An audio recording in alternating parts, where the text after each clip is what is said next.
Magandang buhay! Ayan, magandang araw na naman po sa inyo mga palangga ko. Andito na naman po ang inyong lingkod, Triple C Cooking, at maghahatid na naman po tayo sa inyo ng masarap na recipe, masarap pang merienda ng inyong pamilya at swak na swak pang negosyo pa. Ayan ang ating masarap at pumuputok sa sarap na puto bigas. At meron tayo dyang 2 flavor mga palangga.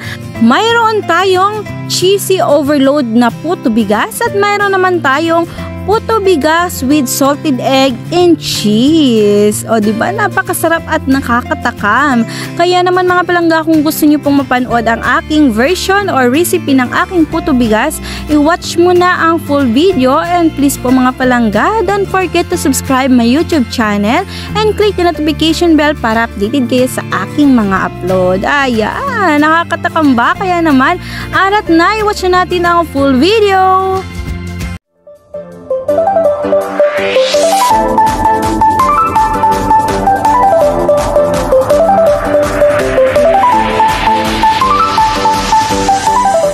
Arat na, mag-start na po tayong magluto. Ayan po ang ating galapong mga palangga or ang ating bigas na binabad at ipinagiling pang puto. At ang ginagamit ko pong bigas pang puto mga palangga ay SM or regular rice lang po. Hindi pa ako gumagamit ng XQ kasi masyado pong malambot.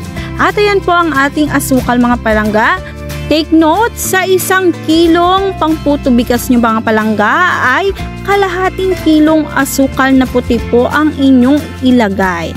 Ayun po ang saktong-saktong timpla ng ating pangputo bigas. Ayan, at minix ko po ng maayos para mamix po yung asukal at yung ating galapong. Ayan po ang ating pangalawang piga na gata. Yung gata na may halong tubig mga palangga. Ayun, at imimix po natin yan ng ating hand mixer para ma-mix po yung mga ingredient na ating pinagsama-sama.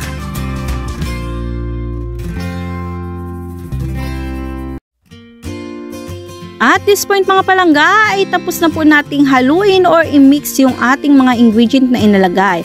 At syempre magdadagdag pa po tayo dyan ng pinaka-importanting ingredient para sa ating puto bigas para umalsa. Ayan ang ating Calumet baking powder. Sa 1 kilo po, 1 ganyan po ang aking inilalagay. Ayan. Mga palangga, take note, paki-mix po ng maayos ang ating mga ingredient, lalong-lalo na po yung baking powder o yung ating Calumet, para po ay umalsa ng maayos yung ating puto. Ayun, mix po muna tayo.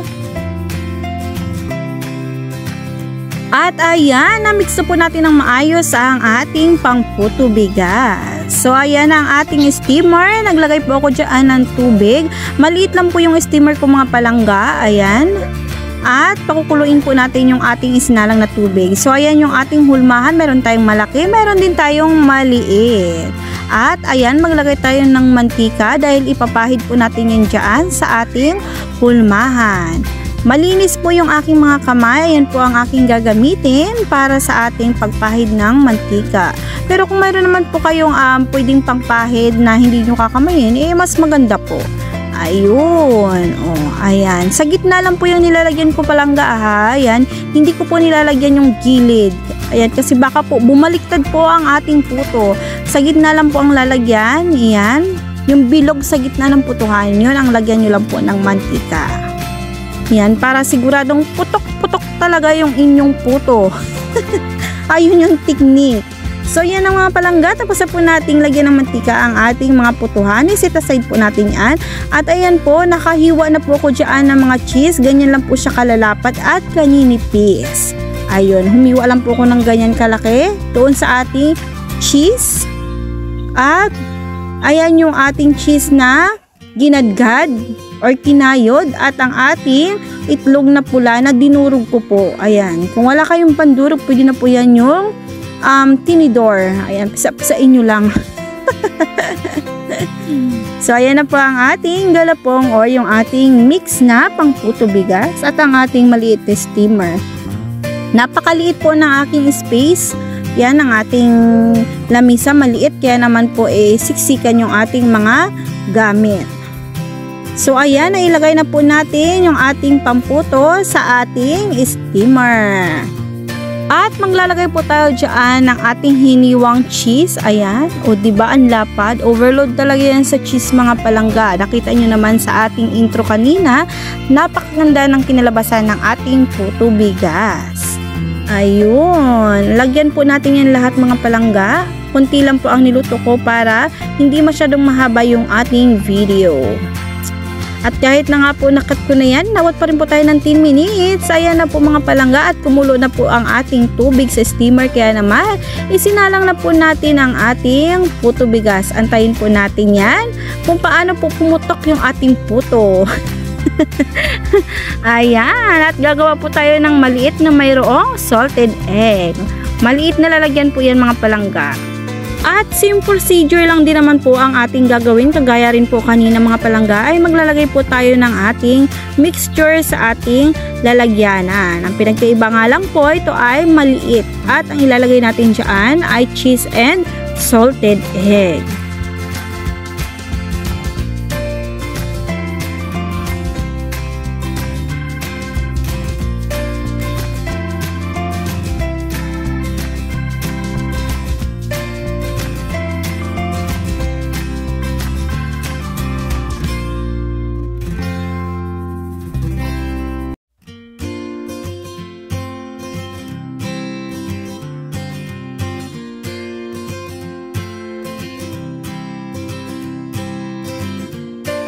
So ayan, nalagyan na po natin lahat ng cup at maglalagay po tayo dyan mga palangga ng cheese sa ibabaw ng ating putuhan.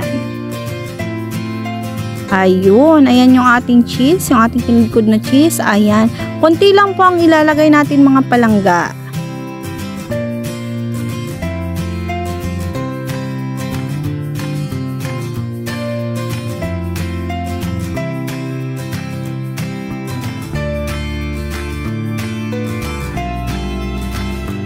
At ayan, nalagyan na po natin lahat yung ating cup ng cheese.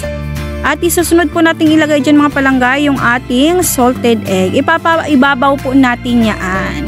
Yun, para mapansin po yung ating salted egg.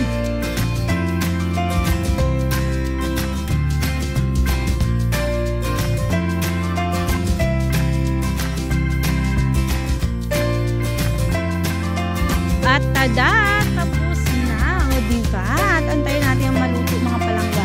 So, i-check natin yung ating puto kanina. Ayan na ang ating puto. Kitang-kita nyo ba yan? Pumuputok! At pumuputok din sa sarap.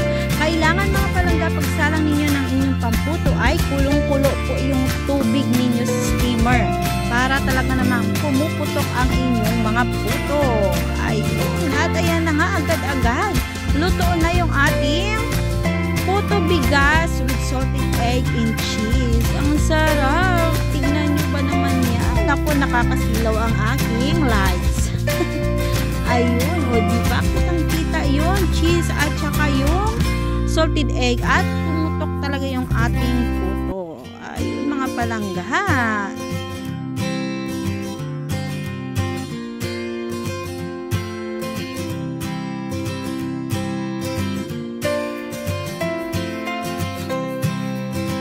At ayan, gumawa ako ng maliit na size at malaking size na puto salted egg at ang ating puto cheese na small size din. Ayan, para parehas meron tayong big and small size. Ayun, kaya naman mga palangga, tapos na po akong magluto ng ating puto bigas. Kaya naman, isasalansa na po natin yan at matakam po tayo sa ating mainit-init na puto bigas. Lamigayo guys. Ayan, mag-presentation na naman tayo. Diba, nabulol na naman ako. Mag-presentation tayo. Ayan.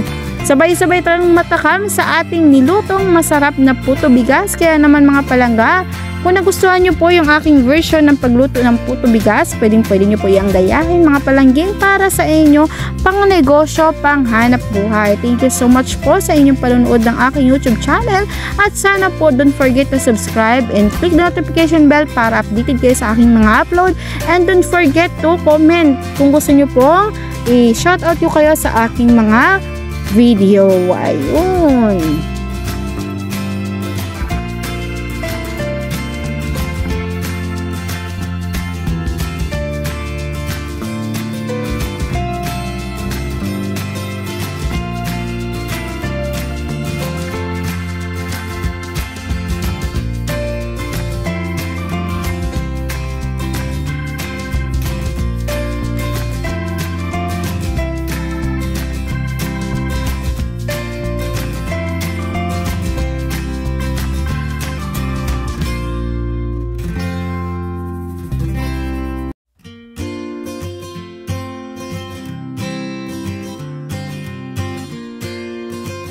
Ayan, okay kayo ang ating presentation. Kaya naman, thank you so much po. Bye-bye. Sa susunod na upload ulit. Don't forget to comment mga palangga.